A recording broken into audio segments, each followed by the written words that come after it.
All right, welcome back. So it is now day 3 with the 2008 L322 Supercharged, and I really thought I would take a little more time before I jumped into messing with it, but I can't help it, obviously. It's kind of a rainy day. I've been putting off doing anything paint or exploratory wise with the potential engine codes, blah, blah, blah. But I've got some time, so that's what we're going to do. We're going to jump right into it. I'm going to wash it, probably hit it with a clay bar, maybe not do any type of buffing today, but we're going to go check the engine codes, check the oil, clean the MAF sensor, just do all those little kind of stuff I can do in my own backyard at the time right now. So again, still pretty excited.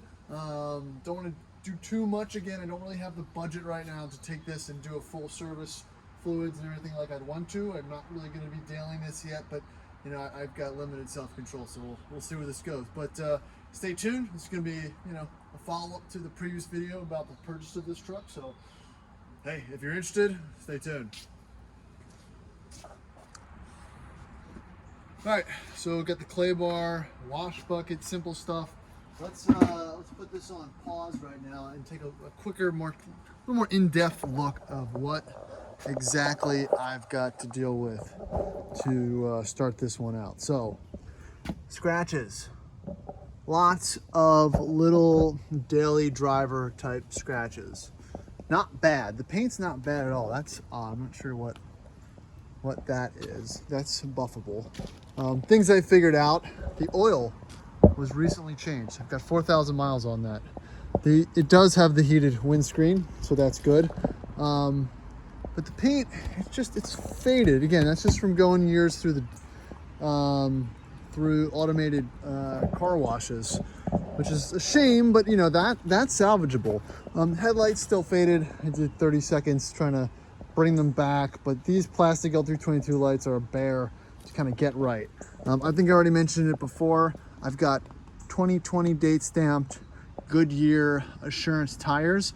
I think that I have fairly new brakes and rotors. They look brand new in the front and the rear, so that's good. A little tiny dent there. Backup camera doesn't work, so that's on the list.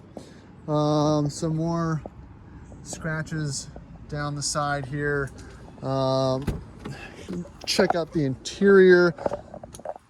Got this weird yellowing on the edge of the rear seats.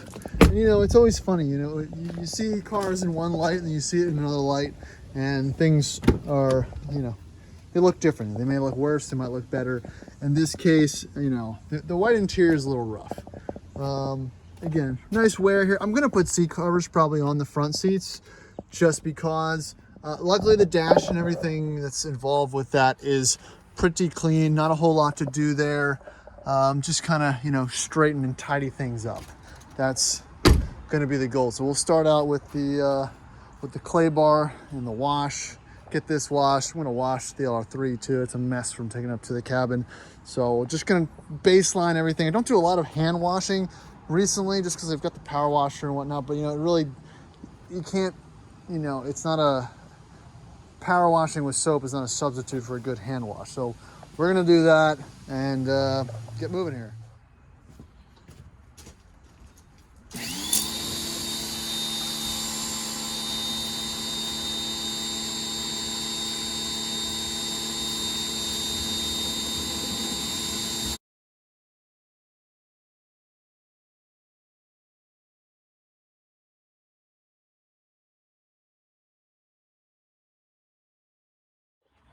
All right, we'll lather it up.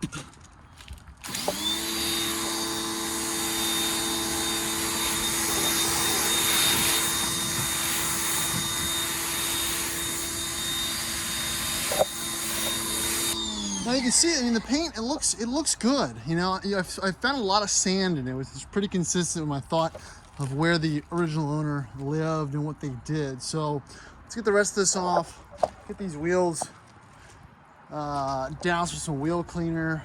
I use a, I don't know, 2-to-1 ratio professional wheel cleaner, which I worry that it might take off the finish, but these aren't that great to begin with, so I'm not too concerned at this point. All right, so I'm not really 100% sure I'm gonna sequence this, but these headlights are driving me insane, and I want to drive it to our little potential Cars and Coffee tomorrow. So I don't know where I'm gonna drop this in this video, but I'm just gonna go ahead and roll into it to clean up the headlights because I can't stand it. And another quick reminder, if you haven't already, please like, subscribe, follow along. This is gonna be an in and out long-term project for me. And I really appreciate, again, all the comments, likes, subscribes, everything. It kind of helps boost the videos, helps keep me motivated to keep making these videos and spend thousands of dollars on cars that I don't get any money back on. So if you enjoy that type of ridiculous spending for someone who's just a normal person, then support me.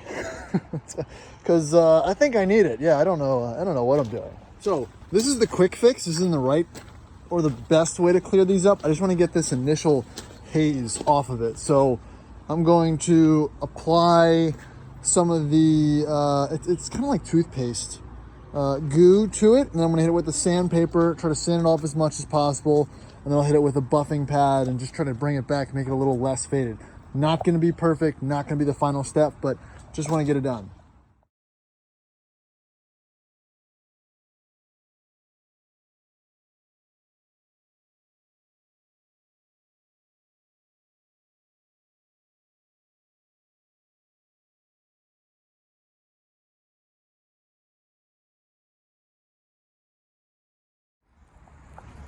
All right, so that's just sanding. That's not polished or anything like that. That's what the other one looks like. Little difference. Again, not the final process, just enough so I can drive it and not be embarrassed. All right, so the next thing I'm gonna do, and I can hear you detail guys screaming at your computers right now, is hit it with a heavy buffing compound and just try to get a little more life out of them. I think I'll have to buy another headlight repair kit. The sandpaper that came with the old one that I found in the back of some guy's Subaru one time probably is gonna cut it. So let's grease this pad up and hit it with some RPM. You know, that's the right way to do it.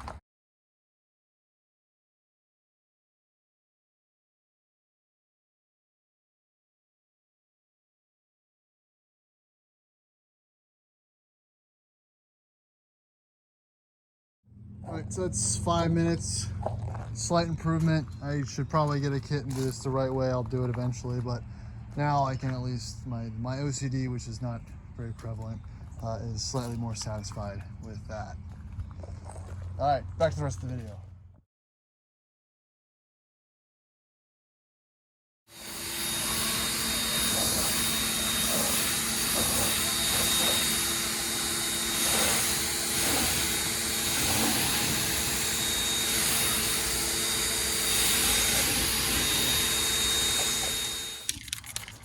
Now, I usually do wheels prior to wash when they're still dry,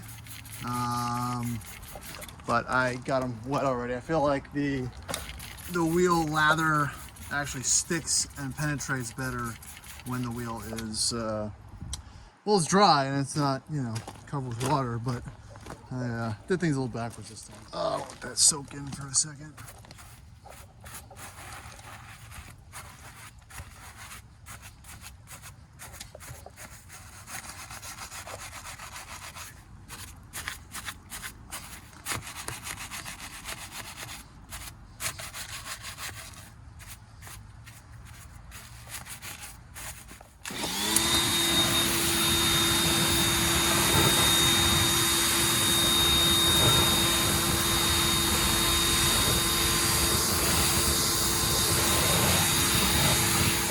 All right, so a little difference, not much. There's still a lot of that baked on brake pad buildup. You can see it there. But that's a project for another day. All right, guys, doing a hardcore tune-up here. I got mass airflow sensor cleaner and an auto scanner from 2006. So yeah, let's run the code, see if there is any, and clean the mass airflow sensor and check the fluids, at least the under bonnet one. So let's plug her in and see what she says. Again, no check engine light right now, but I did get one that flashed and went away, and you know, it's might as well just check along there. So it's always a good sign when your OBD port is already open and hanging down No way. Was someone already in here checking this? Probably. Still need a coolant level sensor. All these are failed in this in these L322s. All right. Vehicle diagnostic. Yep. Pending codes.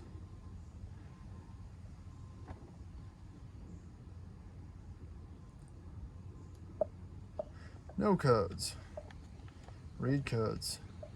Oh, a lean code, of course. And another lean code. So I'm thinking airbox issue, mass airflow sensor. Who knows? Every single one of these has those same codes. So again, that's why I had the bottle. Let's go check it out. All right, so we got that out. Give it a healthy little spray. Let it air for a little bit.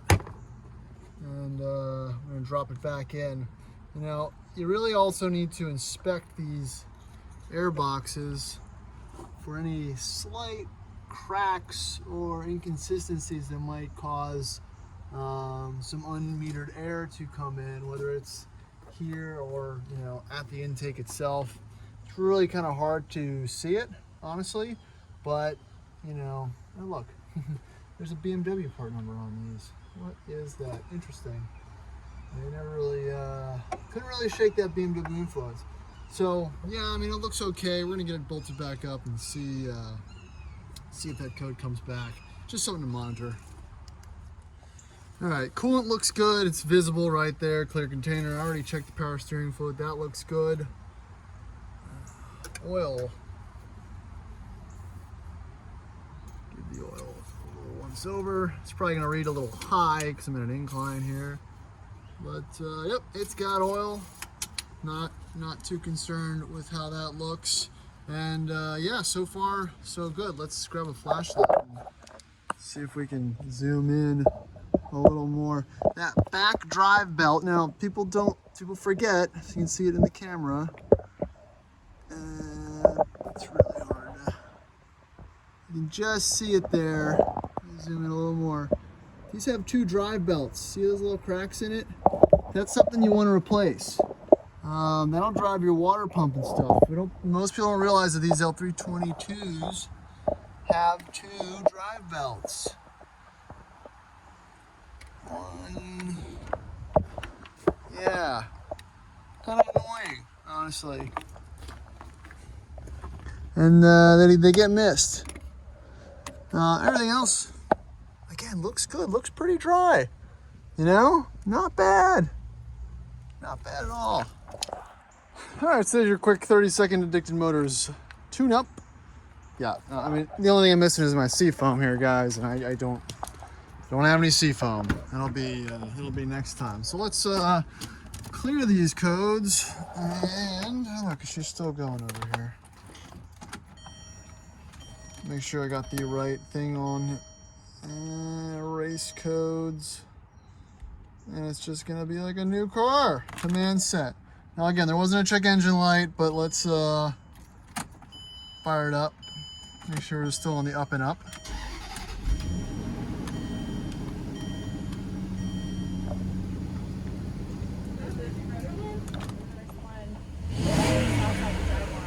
So, still feels up. All right, so that's the mini tune-up.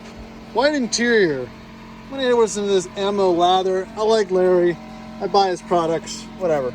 Gonna support, people that do small businesses, even though it's a little more expensive. I'm not mad about it, I like his content. So, again, white leather. Now, again, not my favorite. A little dirty. Again, I got that weird yellow stuff on the seat, of a tinting on the seat. I'm not sure what that is. I'm gonna hit it with a little bit of this. It comes out in different light. Yeah. I don't know if it'll, yeah, there it is. I'm just gonna wipe it all down, nothing perfect. I'm gonna use the air gun because that is the best tool you can use to clean a car, and then wipe it down. So again, just baby steps. The car had already been prepped at a dealership, so it doesn't even need a vacuum. Just, a little bit of wipe from the guys at the auction, getting the greasy mitts on it. I don't like pretty Range Rovers, also me. Yeah, I know. I know.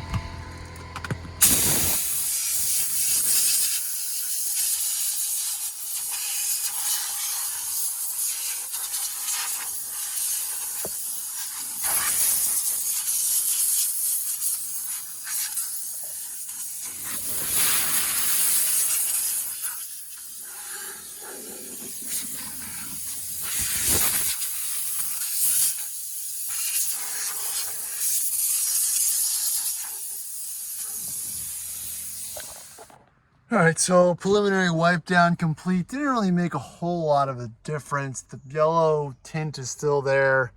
And a lot of this cracking and whatnot on the seats is still present as well. Like I said, it's white, guys. Can't really do much about it, but you know, it is what it is. Really not too mad about that. Yeah, the rest of it presents well, so I think I'd rather focus on the concerns with the mechanics than get too far into the weeds with the rest of it. So, ooh, just noticed that. I'm sure that's not functional either. So, add that one to the list as well.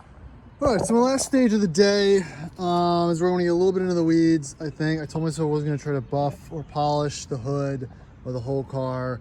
And I'm going to try to do that. I'm going to try to do a little bit before and after. I don't know if you can see the daylight and just a little bit of, you know, fade there. I'm going to use kind of like a 2-in-1 polish compound and just try to, you know, hit it with a couple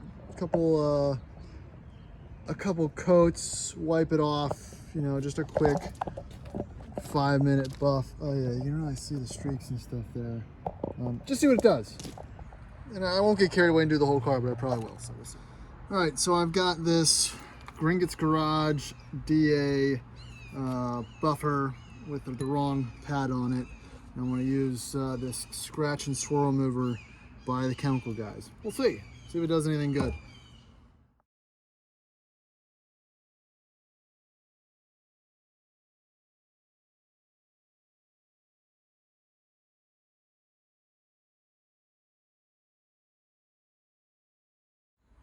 All right, so that was pass one. I didn't really wipe it all the way off yet.